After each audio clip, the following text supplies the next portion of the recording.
Yeah. So, how long have you been involved with Kamoleao? I've been involved actually since 2008. Oh, okay. Because although we were here since November 2009, physically clearing the forest, we had a year of meeting with the community so that we could let them know that the college, who is kind of like in a native Hawaiian perspective, an outsider coming in, doing something good for the community, but we don't like just come in and say we get all this money. So, you know, we needed buy-in from the community to give us their blessings so that no more ill feelings, no more injuries, no more hurt. We're not watching over our backs every time we stay over here because get people mad with us because we're doing this. So we did take a whole year. So from 2008 we had garage meetings, just bringing whoever wanted to come, and we were planning this is what we were going to do, and they had input into the process. So by the time, because we first applied for the grant in 2008, we didn't get the first one. The second time we applied, we got it. But by then, the community was pono with the idea that the college was coming for help develop. Because they couldn't do it on their own. It's 15 years it took them, you know. So that's how long. So what is that? 4 years now. Yeah. Nice.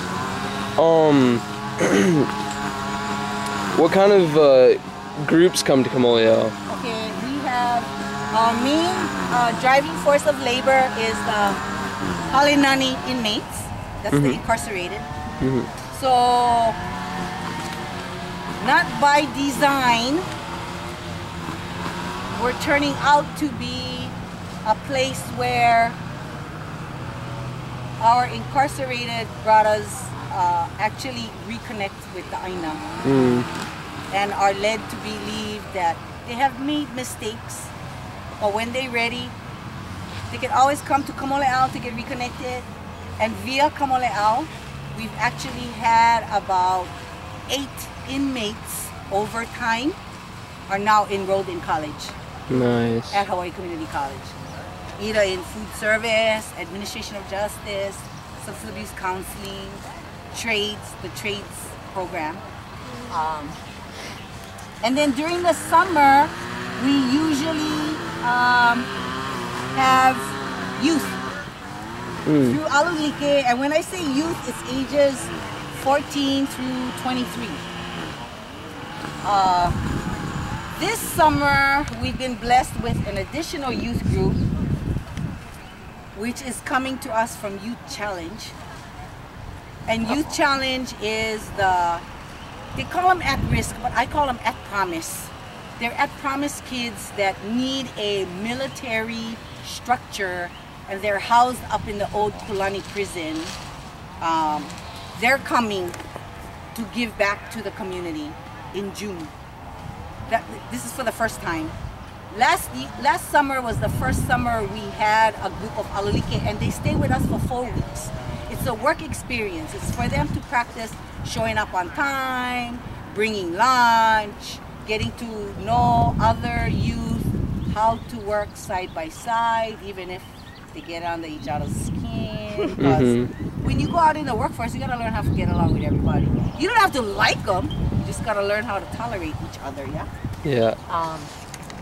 So that's what summers are normally for. And what I do is I partner with Orlo Steele of our forest team program, and he funds a summer intern to help me because Auntie is getting too old. I need to pass this knowledge on to people like you and start grooming people like you so that I can be the kupuna, like how the kupuna did to me, and I can tell you, can we do something to build the rest of Kamoleao?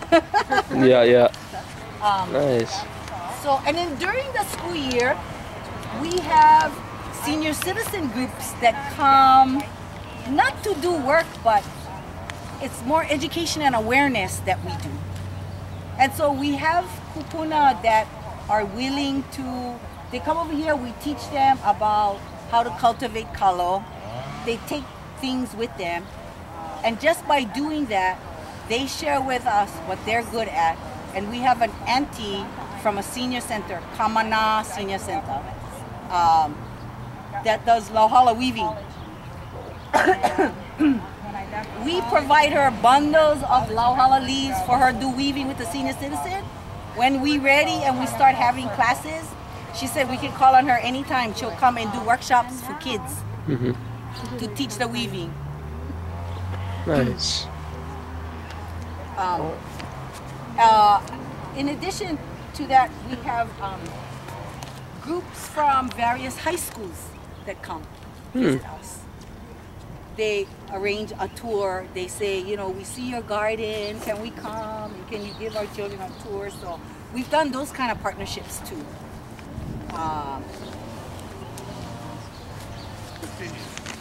Kamoleao, there's an understanding with Kamoleao that the magic of Kamoleao is the connecting to the Aina. Everybody has something to offer. Nobody comes to us with nothing to offer. Everybody has something to offer. That's the philosophy behind Kamoleao. And the magic of Kamoleao is we believe, Hawaiians believe, you connect with your Aina, you have a sense of purpose and you have meaning in small little. There's meaning behind me pulling these weeds. You know, we've harvested, it's all clear now, but we've harvested around 6 times. Pak choy, basil, cilantro, sweet potato, carrots, kalo, pipinola. If you don't know what pipinola, the other name for it is called chayote. And what we've done is feed people who have come to help and feed our kupuna in Panaeva. We have Auntie Aala, who is our volunteer distribution center. We just show up with everything. We rinse and clean everything. We take them to Auntie Aala. She calls everybody and they all come over her house and she makes little bags of fresh vegetables to give to the kupuna. Oh, Nice. So it's a very special place over here. And you know, this grounds is indigenous to the owl, pu'el, and the Hawaiian hawk, io, which is our Hawaii Community College mascot. Yeah, our motto is Ahahui Oka'io, meaning the gathering of the hawks. And the other thing that Kamoleao houses as far as animal life is the Hawaiian bat. And the pupping season is between May and July. So during that time, we cannot cut any trees 15 feet or higher because the babies are being nursed by the mamas in the tree. And if you cut down the trees, they all die. The mamas die with the pups. And then maybe you can look up online the opeapea, or they call it the Hawaiian bat. So you can see it's really cute in an ugly way. It looks like little rats with wings. yeah. But have you guys ever seen bats? Yep. You know, I live Maui. I come from Maui. Yeah, my roots are in Maui, and I transplanted over here. And only in the country, I lived in a city. Only in the country you see the bats. But one day I was down in Keaukaha, and I was looking up like this, and had all this, and I was like, look, the birds broken the wing. The thing, it flies funny. That's how you know it's bats.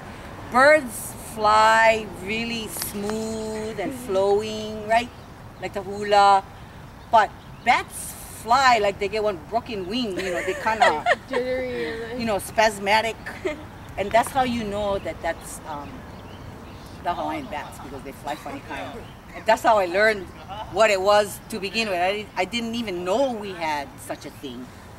But you know, all of our planting activities that we do over here, we follow the Hawaiian calendar. Nice. Because you know, if you don't know it already, Hawaiians had it down pat. We had a law system. We had feeding system. We had agriculture down. You know, misconceptions there. They think Hawaiians only like play, go swimming, go fishing. They don't like, but we work early morning. When come hot, we play, and then afternoon when the sun is going down is when we come back and work the mala again. Mala means garden. Lo'i means garden with water source. Yeah. Like kalo. You get dry land kalo and you get the wetland kalo.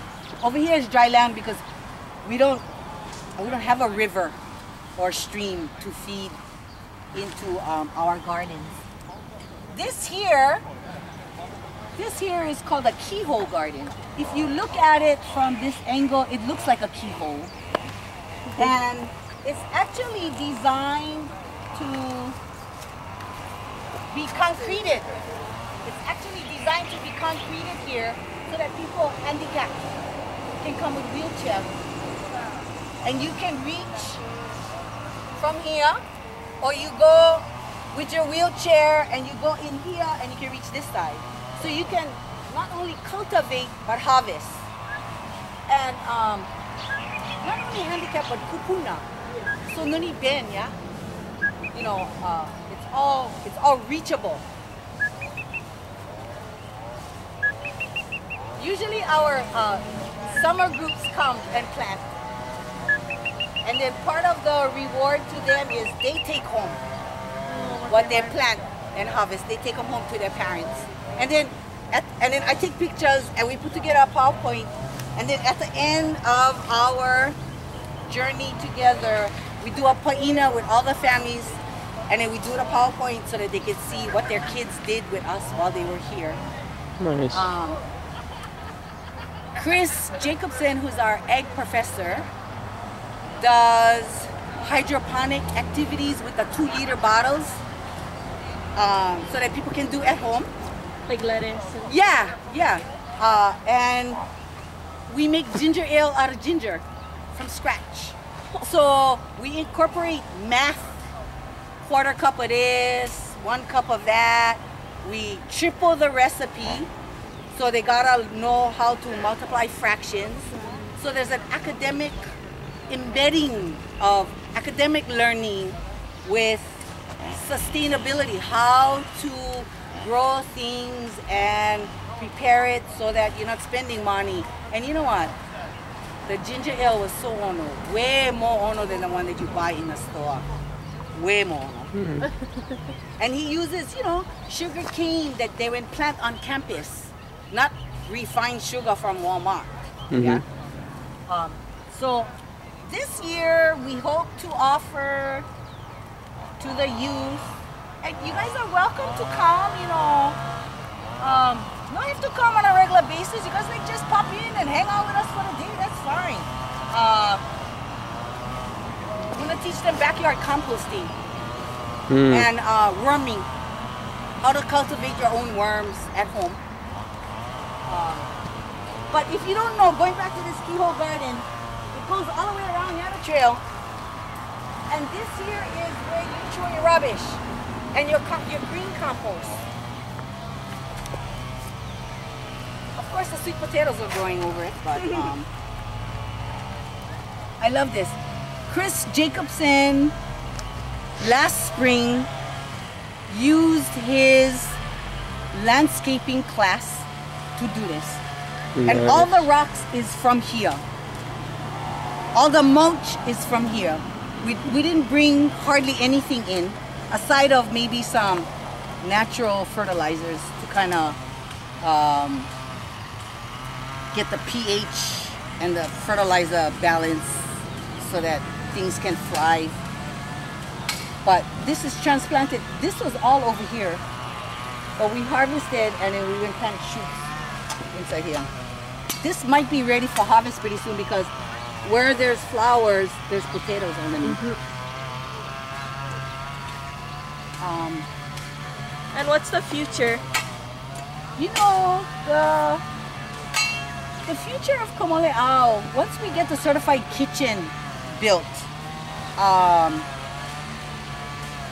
if you don't know it already, we have lots of local families that do value-added products as home businesses. But the nearest public certified kitchen is in Pa'awilo. And so with gas prices and the fee of using the certified kitchen there, it dips into their profits. So a lot of them have closed. So we hope to offer in the future a site where enterprises can use our facility to produce value-added products. For instance, taro chips, macadamia nut cookies, if we do have macadamia nuts harvested over here. But anything having to do with value-added products we hope to have. And along with that, we hope to use our certified kitchen for nutritional classes, you know, cooking, nutritional cooking. And somehow tie in with the Bay Clinic and Hui Malama. It's all about collaboration, you know, because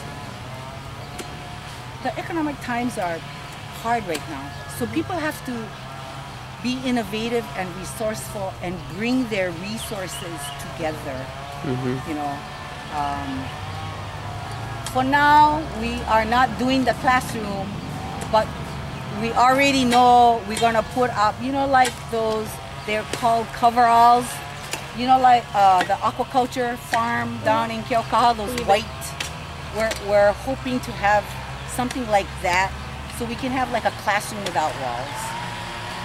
So it's a place for people to come back and reconnect, whether you're Hawaiian or non-Hawaiian. If you're lost, you're dealing with addictions, with substance abuse, and you know, this is a place to come back. It's all part of healing whatever ails us, you know. And it has been living up to its namesake. Because just by the fact that some of our HCCC guys are enrolled in school is a plus.